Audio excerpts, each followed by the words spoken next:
स्वागत है आप सभी का हमारे YouTube चैनल पर। आज का दिन बहुत ही खास है। आज का दिन इंडियन हिस्ट्री के लिए बहुत महत्वपूर्ण है। आज ही के दिन क्या हुआ था? भारत छोड़ो आंदोलन की स्टार्टिंग आगाज हुआ था, जिससे कि हम एक अंजाम तक पहुंचे। आइए देखते हैं भारत छोड़ो आंदोलन। वैसे हम क्रोनोलॉजिकल ऑर्डर में कहाँ तक पहुंच चुके थे? पूना पैक्ट को हमने कवर कर लिया था। उसके बाद की सबसे बड़ी इवेंट्स में से ये नजर आता है भारत छोड़ो आंदोलन। मार्च 1942। मार्च 1942 के टाइम में क्या क्या चीजें हो रही हैं उसको देखते हैं। क्रिप्स द्वारा ठगा गया, ऐसा क्यों बोला जा रहा है? स्टेफर्ड क्रिप्स आए थे इंडिया। उन्होंने भारतीयों से कुछ वादे किए, वो वार्ता पूरी तरीके से फेल हुई। उसी का परिणाम एक तरीके से किसको बोला जाता है? क्विट इंडिया मूवमेंट को। देखिए क्या हुआ। 22 मार्च को स्टेफर्ड क्रिप्स आए। स्टेफर्ड क्रिप्स किस पार्टी के लीडर थे? लेबर पार्टी के। इनको भेजा गया यहाँ पर। बेसिकली ये भारतीयों से बातचीत करने आए थे। भारतीयों की डिमांड को पूरी करने से पहले इन्होंने अपनी एक डिमांड रख दी कि आप क्या करिए, विश्व युद्ध में, सेकेंड वर्ल्ड वॉर में हमारा सपोर्ट करिए। उसके बाद हम आपको क्या करेंगे? डोमिनियन स्टेटस देंगे। क्या कह रहे हैं? 22 मार्च को आए। 30 मार्च को इन्होंने एक प्रस्ताव दे दिया, भारतवासियों को एक प्रस्ताव दे दिया। क्या? कि हम आपको डोमिनियन स्टेटस प्रदान करेंगे। और यहां तक भी ठीक था। इसके बाद क्या बात कर रहे हैं? 11 अप्रैल को उसको फिर अचानक से वापस ले लिया, बिना कोई कारण बताए वापस भी ले लिया। यानी ये पूरी तरीके से क्या करने आया था? भारतीयों को बेवकूफ बनाया। क्या देखें? मित्र देशों, मित्र देश कौन? अलाइड पावर्स, यानी कि जिनके साथ मिल करके ब्रिटेन लड़ रहा है। यूएसए, यूएसएसआर, ब्रिटेन, फ्रांस, ये एक तरफ थे। और जापान, जर्मनी, इटली एक तरफ। उनको बोलते थे एक्सिस पावर। तो मित्र देशों, अलाइड पावर्स को भी बेवकूफ बनाया और भारतीयों को भी। अलाइड पावर्स कह रही हैं इंडियंस को अब जितने कॉलोनीज बना रखी हैं आपने, उनको क्या करिए? फ्री करिए। उनसे कह रहे हैं हाँ हम जा रहे हैं, बात करते हैं। बात करने के लिए किसको भेज दिया? क्रिप्स को भेज दिया। और यहाँ पर आकर के क्रिप्स का क्या रहा है? क्रिप्स कह रहा है पहले आप वर्ल्ड वॉर सेकेंड में क्या करिए? हमारी मदद करिए। उसके बाद हम आपको क्या देंगे? Dominion status. ये भी नहीं कि इंडिपेंडेंस, डोमिनियन स्टेटस प्रदान करेंगे। वर्ल्ड वॉर सेकेंड चल रहा है, महंगाई अपने चरम पर चल रही है। भारत में स्थिति देखें कि क्या क्या स्थितियां बन रही हैं। इसी को बोलेंगे background of quit India movement. इसके बाद जापान धीरे धीरे बढ़ता चला रहा है। क्या है स्थिति? इधर से जापान क्या होता जा रहा है? धीरे धीरे धीरे धीरे बढ़ता चला जा रहा है। अब जापान जब बढ़ रहा है, जापान ने हालत खराब कर रखी थी बहुत सारे देशों की। ब्रिटेन परेशान, क्या किया जाए? तो इसीलिए ये वर्ल्ड वॉर सेकेंड में इंडियंस का सपोर्ट लेने के लिए आया था बेसिकली। तो ये वार्ता पूरी तरीके से फेल हुई। इसके बाद अगला स्टेप क्या होता है? 10 मई, 10 मई 1942, यानी कि मई के महीने में 10 तारीख को क्या होता है? हरिजन। हरिजन किसके द्वारा लिखी जाती थी?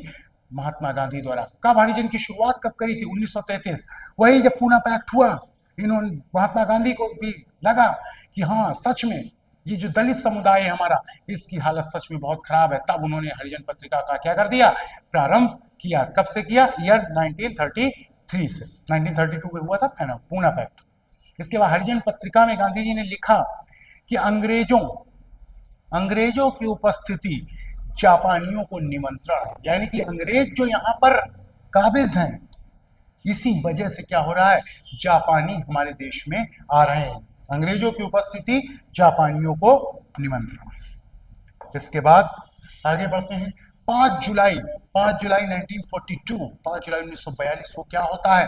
गांधी जी और गुस्से में आते जा रहे हैं। गांधी जी कह रहे हैं अंग्रेजों, भारत को जापान के लिए मत छोड़ो। अंग्रेजों, भारत को जापान के लिए मत छोड़ो, भारतीयों के लिए व्यवस्थित रूप से छोड़ करके जाओ। यानी कि आप जो पहले अभी यहाँ पर तब तक बने रहेंगे, जापान एंट्री कर जाएगा, उसके बाद तुम छोड़ करके चले जाओगे, फिर जापान हमारे ऊपर रूल करने लगेगा। इस ऐसे मत छोड़ के चले जाओ कि जापान हमारे ऊपर, यानी कि गुलामी हमारी कंटिन्यू बनी रहे। ऐसे मत छोड़ करके जाओ, भारतीयों को व्यवस्थित रूप से छोड़ करके जाओ। क्यों? उनके लिए छोड़ के जा रहे हो। आपको जाना है तरीके से निकल जाइए, उसके बाद के जो मैटर्स होंगे, मामले होंगे, उसको हम देख लेंगे। लेकिन आप क्या कर रहे हैं कि यहाँ से जब जाएंगे, जब जापान एंटर हो जाएगा, जब जापान एंटर हो जाएगा तो जापान के गुलाम हो जाएंगे हम। ये गांधी जी ने बोला। इसके बाद यहां पर डिसाइड हुआ कांग्रेस वर्किंग कमेटी की बैठक होगी, CWC लिख करके भी आ सकता है। कांग्रेस वर्किंग कमेटी की बैठक होगी, डिसाइड हुआ, वर्धा में बुलाई गई। कहां पे बुलाई गई? वर्धा में बुलाई गई। 14 जुलाई 1942 वर्धा में कांग्रेस वर्किंग कमेटी की क्या होती है? बैठक होती है। इस बैठक में गांधी जी प्रस्ताव कर रहे हैं कि क्या किया जाए, अब क्विट इंडिया मूवमेंट, भारत छोड़ो आंदोलन लागू करते हैं, जारी कर देते हैं, ये करते हैं। तो अब जरूरी नहीं कि हर व्यक्ति उनकी बात से सहमत हो जाए। कुछ लोगों ने अपोज किया, जैसे ही लोगों ने अपोज किया गांधी जी फिर से गुस्से में आ जा रहे हैं और गांधी जी इतना बड़ा स्टेटमेंट कह दे रहे हैं कि मैं इस देश की बालू से कांग्रेस से बड़ा आंदोलन खड़ा कर सकता हूं। क्या कह दिया? मैं इस देश की बालू से भी कांग्रेस से बड़ा आंदोलन खड़ा कर सकता हूं। ये सच में उनके अंदर ये ताकत थी कि वो ऐसा कर सकते थे। ऐसा अगर आप देखेंगे, उनकी लीडिंग कैपेसिटी को देखेंगे, उनके नेतृत्व क्षमता को अगर देखेंगे तो आपको पता चलेगा कि ये कहा। इसके बाद यानी कि आपको पता चल रहा है कि गांधी जी इस बार क्या होते जा रहे हैं, बिल्कुल कुछ न कुछ कर दिखाने के मूड में है।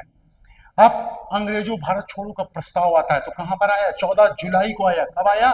14 जुलाई 1942। कहां पर? वर्धा में, जब कांग्रेस वर्किंग कमेटी की क्या होती है? मीटिंग होती है। इसके बाद 1 अगस्त 1942, टाइम धीरे धीरे बढ़ रहा है। 1 अगस्त 1942 को क्या होता है? इलाहाबाद में तिलक दिवस मनाया जाता है। तिलक दिवस कैसे मनाया गया, क्या हुआ? आपको याद होगा, जब असहयोग आंदोलन 1 अगस्त 1920 को स्टार्ट होना था, उसी दिन क्या हुई थी? तिलक की मृत्यु हो गई थी और गांधी जी ने क्या किया था? तिलक स्वराज फंड बना दिया था, जिससे कि क्या हुआ? पैसा भी इकट्ठा हुआ था। तो वहां पर हमने देखा था लीडिंग क्वालिटी उनकी। इसके बाद यहां पर क्या हुआ? 1 अगस्त 1942 को इलाहाबाद में तिलक दिवस मनाया गया। नेहरू एक घोषणा कर रहे हैं, नेहरू का भी एक फेमस स्टेटमेंट आया, क्या? ये जो हम करने जा रहे हैं, हम दो धारी तलवार से खेलने जा रहे हैं, इससे चोट हमको भी लग सकती है। दो धारी तलवार यानी कि जिसमें दोनों तरफ धार है, इससे चोट हमको भी लग सकती है। इसके बाद 7 अगस्त 1942, 7 अगस्त 1942 को क्या होता है? ग्वालिया टैंक। ग्वालिया टैंक कहां पर है? बॉम्बे में। कहां पर? उस समय का बॉम्बे, इस समय का मुंबई। तो इसी मैदान को, ग्वालिया टैंक को अब नाम दे दिया गया अगस्त क्रांति मैदान। क्या नाम दे दिया गया? अगस्त क्रांति मैदान। ग्वालिया टैंक अगस्त क्रांति मैदान में, बॉम्बे में क्या होता है? सेशन होता है, अधिवेशन होता है, जिसकी अध्यक्षता किसने की? क्वेश्चन पूछा जाएगा कि अध्यक्षता किसने की? अबुल कलाम आजाद। इसमें हमको ज्यादा सोचना ही नहीं है, क्योंकि हमको मालूम होना चाहिए 1940 से लेकर के 1945 तक के सभी अधिवेशन, सभी कांग्रेस के सेशंस की अध्यक्षता कौन करेंगे? अबुल कलाम आजाद ही करेंगे।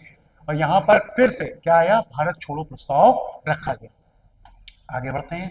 भारत छोड़ो प्रस्ताव से संबंधित क्वेश्चन बहुत पूछे जाते हैं, क्या कि लिखा किसने, ड्राफ्ट किसने किया, पेश किसने किया, इंट्रोड्यूस किसने किया, और सपोर्ट किसने किया, समर्थन किसने किया? तो लेखन कार्य किसने किया? महात्मा गांधी जी ने किया। किसकी मदद से? मौलाना आजाद व नेहरू जी की मदद से क्या किया? लेखन कार्य किया। पेश किसने किया? प्रेजेंट किसने किया? जवाहरलाल नेहरू ने। और समर्थन किसने किया? सरदार वल्लभ भाई पटेल ने। बहुत इंपॉर्टेंट क्वेश्चन है, एक एक क्वेश्चन करने में आप सक्षम होंगे इस पूरे वीडियो को समझने के बाद। 8 अगस्त 1942 यानी कि आज ही के दिन, 8 अगस्त 1942 को क्या हुआ? प्रस्ताव स्वीकार हो गया। क्या हुआ? प्रस्ताव स्वीकार हुआ। और जब प्रस्ताव स्वीकार हुआ तो ग्वालिया टैंक मैदान से ही, जिसको अगस्त क्रांति मैदान भी कहते हैं, वहीं से क्या होती है? अगस्त क्रांति की शुरुआत। अगस्त क्रांति यानी कि ये अगस्त में होने वाली रेवोल्यूशन, अगस्त रेवोल्यूशन भी बोला जाता है। भारत छोड़ो आंदोलन, क्विट इंडिया मूवमेंट, अगस्त क्रांति, अगस्त रेवोल्यूशन, क्योंकि ये अगस्त में हो रहा है। कब हो रहा है? 8 अगस्त, आज ही के दिन। तो क्या होता है? यहाँ पर ऐतिहासिक भाषण देते हैं महात्मा गांधी, अपना ऐतिहासिक भाषण देते हैं 70 मिनट का, और यहीं पर नारा निकलता है, करो या मरो, डू और डाई। बहुत सारे लोग करो या मरो को हिंसा से जोड़ देते हैं, शायद ये गांधी जी ने कहा कि हिंसक हो जाइए, क्योंकि यही एकमात्र आंदोलन था गांधी जी का जिसमें व्यापक रूप से हिंसा हुई। तो बहुत सारे लोग इसको मरो या मारो समझ रहे हैं। मरो या मारो नहीं, करो या मरो। मरो या मारो नहीं था, करो या मरो था। यहां पर हिंसा के लिए गांधी जी नहीं कह रहे हैं, बस गांधी जी कह रहे हैं कि अब हमको अंतिम सांस तक अपनी क्या करना है? कुछ न कुछ करते रहना है। देश की आजादी के लिए हमको प्रेरित होना पड़ेगा, हमको उसकी लड़ाई लड़नी होगी। ये मारा पीटी हिंसा से संबंधित नहीं है। उसके बाद 9 अगस्त यानी कि नेक्स्ट डे। तो नेक्स्ट डे कब से लगेगा? जैसे आज 8 अगस्त चल रहा है, रात 12 बजे अगर आप घड़ी देखेंगे तो 00 हो जाता है, मोबाइल में देखेंगे तो 00 लिख करके आ जाता है। यहाँ पर अंग्रेज सरकार के द्वारा चलाया गया ऑपरेशन जीरो आवर। अंग्रेज सरकार ने क्या सोचा कि अब जब क्या हो रहा है, मूवमेंट स्टार्ट हो रहा है, आंदोलन की शुरुआत हो रही है, क्या करते हैं, सारे नेताओं को अगर जेल भेज देंगे, सारे नेताओं को जेल भेज देंगे तो अगले दिन पब्लिक को मालूम ही नहीं होगा कि करना क्या है, कम्युनिकेशन गैप आ जाएगा, मैसेज कन्वे नहीं होगा, पब्लिक अपने आप ही शांत बैठ जाएगी। लेकिन ये चाल अंग्रेजों को बिल्कुल पूरी तरीके से उल्टी पड़ गई। तो पूछा जाएगा क्विट इंडिया मूवमेंट से संबंधित आंदोलन कौन सा था, आंदोलन से संबंधित ऑपरेशन कौन सा था? तो वो था क्विट इंडिया मूवमेंट से संबंधित ऑपरेशन कौन सा था? Operation zero hour. यानी कि ये क्यों जीरो आवर था? 00 पर, यानी कि 12 बजे, ठीक 12 बजे इसको लॉन्च किया गया कि सभी बड़े नेताओं को जेल में डाल दो, और वैसा ही हुआ। लेकिन ये अपोजिट पड़ गया ब्रिटिश सरकार को, और जनता बिना निर्देश के क्या हो गई, जिसके जो मन आ रहा है वो करना स्टार्ट कर दिया। व्यापक पैमाने पर इसमें क्या हो गई, हिंसा हो गई। इसी समय क्या कर दिया, कांग्रेस को इलीगल घोषित कर दिया ब्रिटिशर्स ने। इसके बाद कौन से नेता को कहां पर बंदी बना करके रखा गया या नजरबंद किया गया?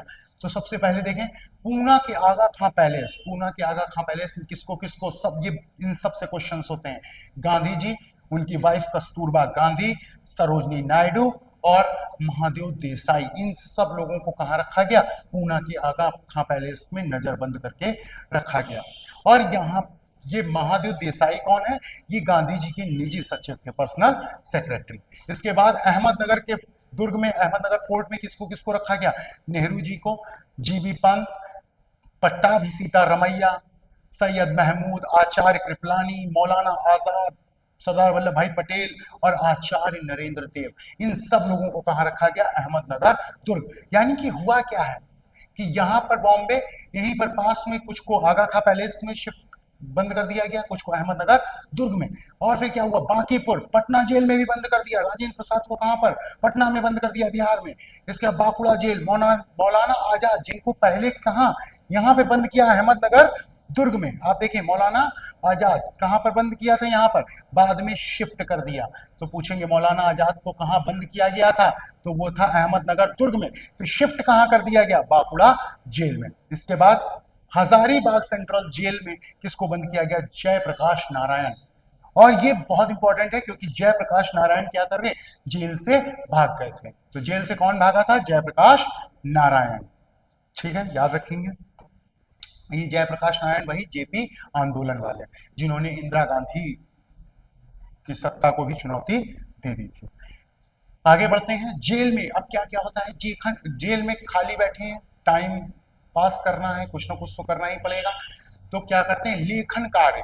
तो दो बड़े काम लेखन के हुए, जिसमें एक बहुत इंपॉर्टेंट, नेहरू ने यहीं पर एक बुक लिखी, डिस्कवरी ऑफ इंडिया। कौन सी बुक लिखी? Discovery of India. इसके बाद मौलाना आजाद ने भी यहाँ पर गुबारे खातिर, क्या लिखा? गुबारे खातिर। ये लेटर्स की एक पूरे सीरीज, लेटर्स की क्या था नाम? गुबारे खातिर। और ये दुखद भी रहा। जेल है तो जेल में तो दुख होगा ही, पीड़ा होगी ही। तो जेल में क्या होता है, किसके लिए बहुत दुखद हुआ? गांधी जी के लिए और मौलाना आजाद। यही मौलाना आजाद के लिए और गांधी जी के लिए। कैसे? गांधी जी की पत्नी कस्तूरबा गांधी यानी कि बा की यहाँ पे मृत्यु हो जाती है, और महादेव देसाई जो इनके निजी सचिव थे, वो उनकी भी मृत्यु कहां पर हो जाती है? जेल में ही हो जाती है। और महादेव देसाई के बाद गांधी जी के सेक्रेटरी कौन बने? प्यारे लाल जी। यानी कि बाद के जितने भी आंदोलन या जो भी कोई आप देखेंगे, कहीं पर गांधी जी गए, नोआखली के दंगे में किसके साथ गए? तो वो प्यारे लाल के साथ गए। इसके बाद आजाद जी की भी बेगम जुलेखा, उनकी भी डेथ हो जाती है। ये इतना इंपॉर्टेंट नहीं है, लेकिन फिर भी अगर हम याद रखें तो बहुत बढ़िया है। तो बेगम जुलेखा की भी मृत्यु हो जाती है। विशेषताएं क्या क्या थी, क्या क्या विशेषताएं? फिर एक एक विशेषता को हम देखते हैं। विशेषताएं यानी कि व्यापक स्तर पर हिंसा होने वाला एकमात्र आंदोलन था। गांधी जी, बहुत सारे लोग सोचेंगे असहयोग आंदोलन में भी हिंसा हुई। असहयोग आंदोलन में एक घटना हुई और फिर उसके बाद तुरंत बंद कर दिया गया। यहाँ पर व्यापक पैमाने पर हिंसा हुई। हिंसा होती थी, अंग्रेज जाते थे जब गांधी जी जेल में थे और उनको अखबार दिखाते थे कि देखिए सुर्खियां, आपकी वजह से क्या हो रहा है, देश में हिंसा हो रही है। लेकिन गांधी जी ध्यान नहीं दे रहे थे। यानी कि अंग्रेज ये कहना चाह रहे थे कि गांधी जी द्रवित हो जाएं कि हिंसा हो रही और आंदोलन को क्या कर लें, वापस कर लें। गांधी जी ने ध्यान ही नहीं दिया, वो बोल के जाते थे, गांधी जी चलने देते थे। यानी कि गांधी जी का कहना यह था कि ये हिंसा तुम्हारे कारण हो रही है, तुम छोड़ के चले जाओगे देश, हिंसा अपने आप सब कुछ रुक जाएगा। यहां पर गांधी जी एकदम तटस्थ हो गए। इसके बाद ये व्यापक हिंसा देखने को मिलती है किस आंदोलन में, क्विट इंडिया मूवमेंट। इसके बाद समानांतर सरकारें बनी। क्या हुई, समानांतर सरकार। समानांतर सरकार यानी कि पैरेलल गवर्नमेंट। इससे क्या मतलब है, अगर आप देखें कि जैसे मान लीजिए ये इंडिया है, इंडिया में ओवरऑल कौन रूल कर रहा है, ब्रिटिशर्स कर रहे हैं, लेकिन कुछ जगहों को इंडियंस ने क्या कर लिया, अपने कब्जे में ले लिया, कुछ जगहों को अपने कब्जे में ले लिया। तो जहां पे कब्जे में ले लिया वहां पे भारतीयों द्वारा सरकारें चलाई जाने लगी। इसी को बोला गया समांतर सरकारें स्थापित हुई, पैरेलल गवर्नमेंट्स बनी। भूमिगत आंदोलन, अंडरग्राउंड होकर के मूवमेंट चला। गुप्त रेडियो का प्रसारण हुआ, यानी कि रेडियो का प्रसारण भी हुआ इसी। तो पूछेगा गुप्त रेडियो का प्रसारण किस आंदोलन में देखा गया, क्विट इंडिया मूवमेंट में। ये सारी चीजें हुई। इसके बाद 1857 के बाद सबसे गंभीर विद्रोह बताया, किसने बताया, लॉर्ड लिनलिथ को। तो यानी कि अगर आपसे पूछता है 1942 में जब क्विट इंडिया मूवमेंट हुआ, यानी भारत छोड़ो आंदोलन के दौरान भारत का गवर्नर जनरल कौन था, लिनलिथ गो था। कौन था, लिनलिथ गो, जिसने क्या कहा, 1857 के बाद सबसे भीषण, सबसे गंभीर विद्रोह देखने को मिला। इसके बाद आगे बढ़ते हैं, देखते हैं समानांतर सरकारें कहां कहां और किसके किसके द्वारा बनाई गई। समानांतर सरकार पैरेलल गवर्नमेंट बंगाल में बनी, कहां पर, तामलुक मिदनापुर डिस्ट्रिक्ट में। कब तक चली, 1944 तक, 1942 से स्टार्ट होकर के 1944 तक चली। उत्तर प्रदेश में कहां पर, बलिया और गाजीपुर वाले एरिया में, बलिया और गाजीपुर वाले एरिया में भी क्या बनी, पैरेलल गवर्नमेंट स्थापित हुई। और ये सबसे ज्यादा लंबे समय तक चलने वाली पैरेलल गवर्नमेंट थी, 1945 तक चली। इसको किसने स्थापित किया था, चित्तू पांडे ने। किसने स्थापित किया था, चित्तू पांडे ने। तो बलिया का इतिहास बहुत पुराना रहा है। 1857 में मंगल पांडे ने, 1857 में मंगल पांडे ने कहाँ के थे, वो भी बलिया के ही। उन्होंने बुगुल फूका था 1857 का, और यहाँ पे पैरेलल गवर्नमेंट भी किसने बनाई, चित्तू पांडे। तो पांडे भी क्रांतिकारी नजर आ रहा है। इसके बाद महाराष्ट्र के सतारा में बनती है गवर्नमेंट। सॉरी, सबसे लंबी ये वाली थी, यहां पर थोड़ा सा मिस्टेक हो गया। सबसे लंबी कौन सी चली थी, सतारा, महाराष्ट्र वाली सबसे लंबे समय तक चली थी। ये सबसे पहली थी। सबसे पहली कौन सी थी, बलिया और गाजीपुर वाली। इसके बाद आते हैं, महाराष्ट्र के सतारा में स्थापित हुई, वाई.वी. चौहान और नाना पाटिल के द्वारा। किसके किसके, वाई.वी. चौहान और नाना पाटिल के द्वारा। उड़ीसा में भी स्थापित हुई, कहां पर, तलचर। इसके बाद कुछ भूमिगत आंदोलन में कौन कौन से लोग एक्टिव थे, जेपी लोहिया, अच्युत पटवर्धन, अरुण आसफ अली, सुचेता कृपलानी और बीजू पटनायक। ये किससे संबंधित थे, भूमिगत आंदोलन, यानी कि जो अंडरग्राउंड मूवमेंट था उसको लीड करने वाले लोग कौन से थे, ये जेपी लोहिया, अच्युत पटवर्धन, अरुण आसफ अली, सुचेता कृपलानी, बीजू पटनायक। इसके बाद गुप्त रेडियो का जो प्रसारण हुआ, वो कौन, तीन मुख्य लोगों के नाम आएंगे, उषा मेहता, बाबू भाई और राम मनोहर लोहिया। ये तीनों लोगों ने गुप्त रेडियो का प्रसारण किया। और इसी क्विट इंडिया मूवमेंट में बहुत सारी जानें भी गई, बहुत सारे लोग जेलों में भी गए। इसका ही रिजल्ट आगे चल करके देखने को मिला कि क्या हुआ, भारत में कैबिनेट मिशन आता है, फिर उसके बाद धीरे से भारत को क्या किया जाता है, आजाद किया जाता है, भारत का कॉन्स्टिट्यूशन बनता है। तो ये एक मॉडर्न हिस्ट्री का ओवरव्यू भी हमने देखा। और इसके बाद अभी कल एक और लेक्चर आएगा, इसके बाद ये ओवरव्यू हमारा, यानी chronological order of modern history हमारा लगभग खत्म हो जाएगा। इसके बाद हम एक एक घटना को डिटेल्स देखना स्टार्ट करेंगे, जितना डिटेल में हो सकेगा, कहीं से भी कोई भी क्वेश्चन आए और आप करने में सक्षम हो। अगर आपको हमारे वीडियो अच्छे लग रहे हैं तो चैनल को सब्सक्राइब करें, लाइक करें, कमेंट करें और शेयर जरूर करें, जिससे कि और लोगों तक भी इंफॉर्मेशन पहुंचे और हमको भी कुछ मोटिवेशन मिले। धन्यवाद।